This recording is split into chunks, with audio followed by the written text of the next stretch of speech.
Everybody, welcome back to another episode of FSi DFS Fantasy NASCAR Picks. I'm your host, Mike Rule of 31. Happy Memorial Day weekend. Good truck race last night. We have Xfinity race at noon today. Unfortunately, I don't know.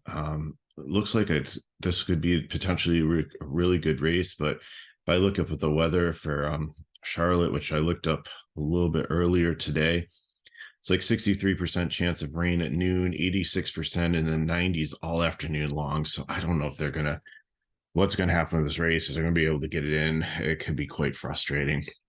So, but just going to go through it quickly for you, as if, the race is going to run. And it's a mile and a half track, low tire wear, 200 laps. Trucks had a lot of comparable tracks already this season in Texas and Kansas. Xfinity only really had Las Vegas. So I took Charlotte 22 numbers for Cup Truck or Xfinity, wherever these guys were.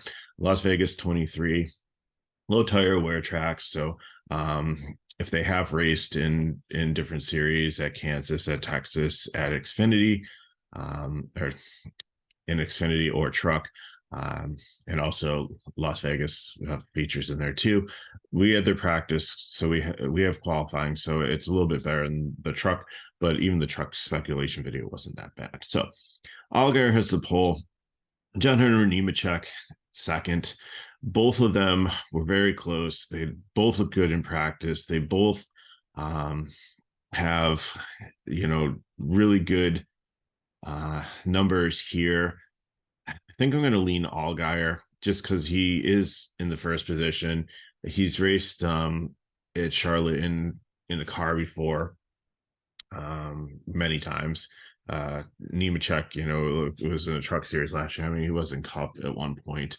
Las Vegas, like he looked really good. It just like the overall numbers looked, even though he had like the better practice time, I think, I'm going to go with Allgaier here.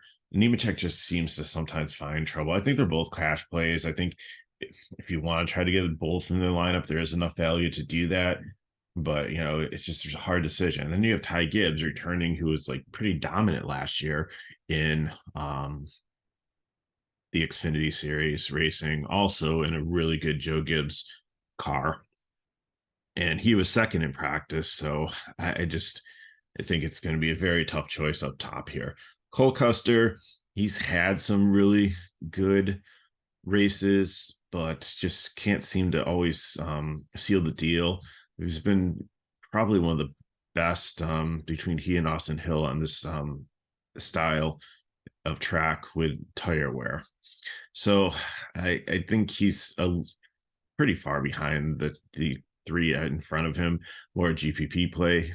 You get a nice discount on Brandon Jones here, but if you look at all his like matrix, 12th in practice, like 15th overall, if you look at all the speed things put together, I think he's kind of risky up here. I mean, you definitely like the price on him there, where you're saving almost like $2,000 off of most of these guys or more, but I just don't know if this is the type of race that I want to play him in cash. And then you have Kyle Busch in 6, who's like the most expensive guy by far. Could get up there and dominate and win the race, but we've seen him not be as dominant in truck this year, and Xfinity the same, because I really think you've got 3 other really solid drivers here, and Allgaier, Nemechek, and Gibbs, that really could give him a run for money. And if he's not out there leading a ton of laps and winning this race, like it's going to be very hard for him to pay off his 13.5. Even if he does win the race, if he doesn't lead the laps, I think you can still make it up if Allgaier, Nemechek, or Gibbs leads a little bit, and then you get some better secondary pieces in your lineup instead of trying to play Kyle Busch and then really, end up with some bottom feeders here that might end up many laps down and really not getting you the points you need to have a good day. Sheldon Creed, GPP, nothing really pops here. He's always in play, but he's always like volatile, finds a lot of wrecks. Sam Mayer, I think, is decent here. 7th in practice, 8th on tire wear track, 6th overall and everything. So I think you could play him in cash at 9K if you want to look for a little place differential there. Jeb Burton, I think it's starting a little bit too far forward here. If you look at all his numbers, I mean, he was in different equipment. He was on most of his numbers when he was in the on point car last year, but in the Short and Anderson racing team is definitely making strides. But I just think, 21st in practice, I think he's starting way too far forward. So he's GPP to fade to me. Chandler Smith, always like him here. If you see their team naming in yellow, that doesn't mean anything other than just to remind me when I was doing the stuff that their track data wasn't from Charlotte because they either didn't have Xfinity data or they haven't raced here. So just disregard that. So Chandler Smith is always in play, definitely a decent car, 6th in practice. These tire wear tracks have been a little bit iffy on him, but he did really well at Las Vegas. So I think that's something that this year that you can look at to point us in the right direction. So definitely okay with him in cash. Hemrick always seems to be hanging around, never seems to lead laps or win the race. And always 4th in practice. So, all the data looks decent on him, but I just don't know if I can pull the trigger on that in cash. And GPP, I might have some shares from him. Brett Moffitt, usually I'm the Brett Moffitt whisperer. Today he's starting too far forward, even though he does have decent numbers on these tire racks, his low tire wear, half 1.5 mile tracks. I don't think that the 24th in practice really bodes well for him. Riley Herbst, again, is just kind of like Sheldon Creed, but just has had more experience in the Xfinity Series. Does well, always in contender, but finds a lot of wrecks. Josh Berry, I think this is a solid price tag, and I think he's going to be highly owned here. Last year at Charlotte did really well, looked good in Vegas. Probably the second or third best overall on these tire wear tracks with low 1.5. So really like him here. Wasn't super impressive in practice, but definitely not a 14th place car. Definitely can get up in the top 10, if not the top 5. Plus all the Cup experience he's had recently. And he's solely focused on this because I believe that Bowman's back, so he's not going to be driving Cup. I haven't even looked at that series yet. So just focused on trucks and Xfinity here. But anyways, I think he's definitely a really, really good play here for that price point and what he could potentially do here.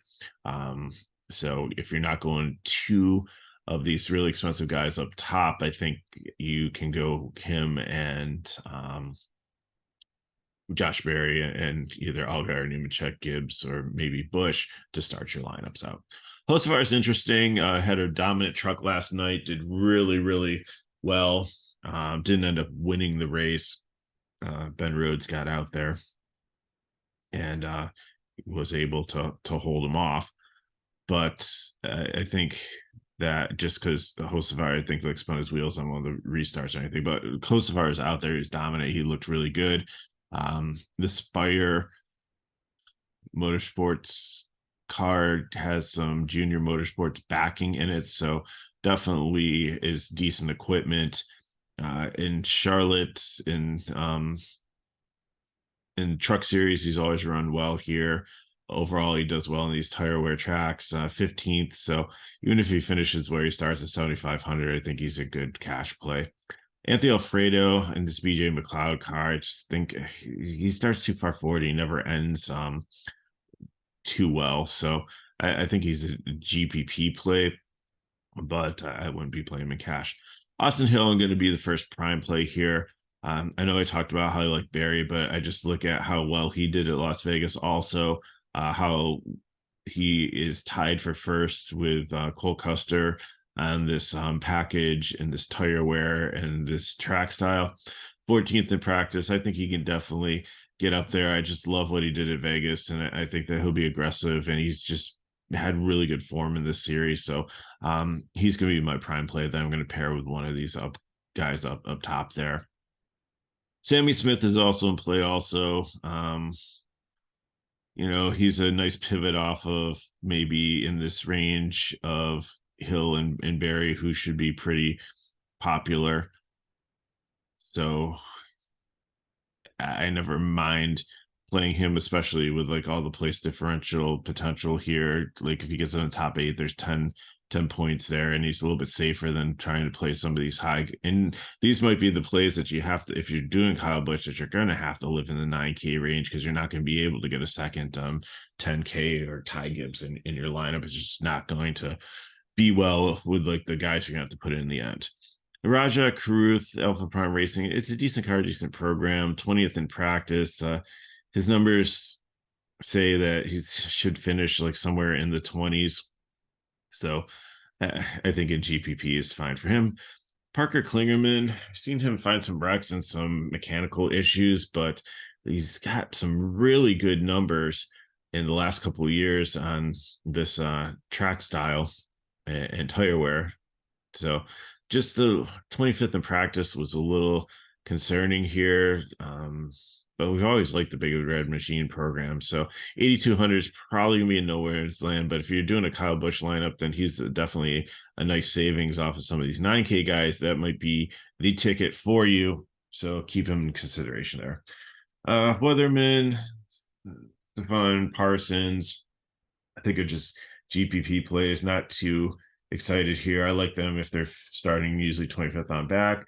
Joe Graff Jr. is too volatile, always ends up in a wreck. So yeah, I have him as GPP, but he's almost a fade. Kyle Sieg I really like here. Even though he's 33rd in practice, like he's been decent on this type. And I think he can at least finish in the top 25 here at 4,900. That opens up a lot. So definitely someone that's in play. Connor Mosaic, Sam Hunt Racing. It's a good team, a good program, but he just doesn't really have great numbers. He's almost a fade for me at 6,500, but I'm going to keep him GPP just because I like the Sam Hunt team. But in 19th in practice, but just the small sample size that we have, he just really isn't great in the style of racing. Dawson Cram's going to be a fade for me here. He's in the race team that was formerly the Brandon Bilt guys that went and started their own team here. And Cram's a good race car driver, but I just haven't really seen much of him. I played a lot of them recently. And this new team I thought would really click, but they haven't yet. So maybe it fades a little hard here at 46 if you need some value. So maybe you can keep him in the GPP category, but not super interested. Jeremy Clements here. Here's where I really start to get interested. I think this is a great play. 6,300. He was 16th in practice, just had a little bad luck in qualifying. If you look at his like overall numbers of everything, 17th overall in the track style.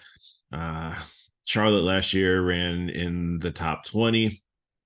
Las Vegas had a couple struggles, but it was early in the season. So just if take that out of the equation, everything looks like he should finish around 16th or 17th.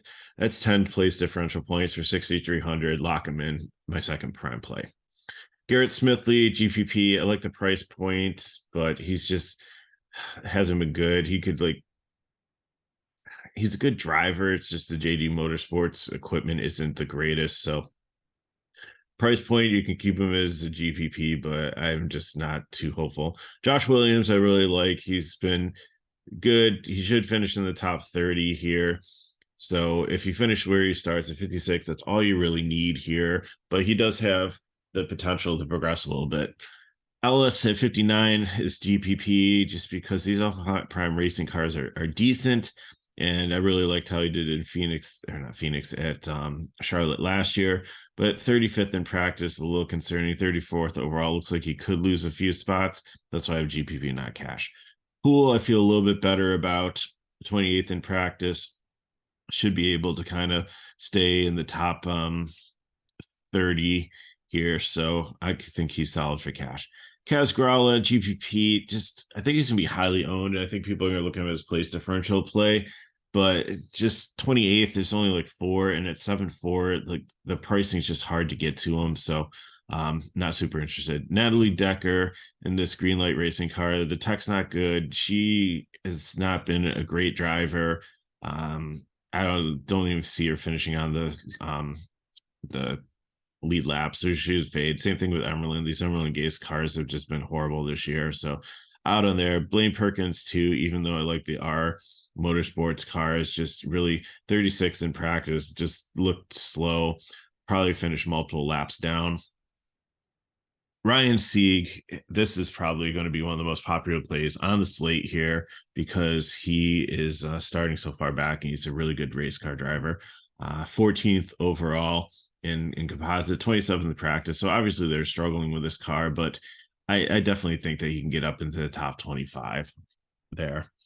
And then Parker Retzlaff has been having a phenomenal rookie season, even though he did do well in Vegas. 17th in practice here, 21st overall on these tracks, but I think Vegas weighed him down a lot.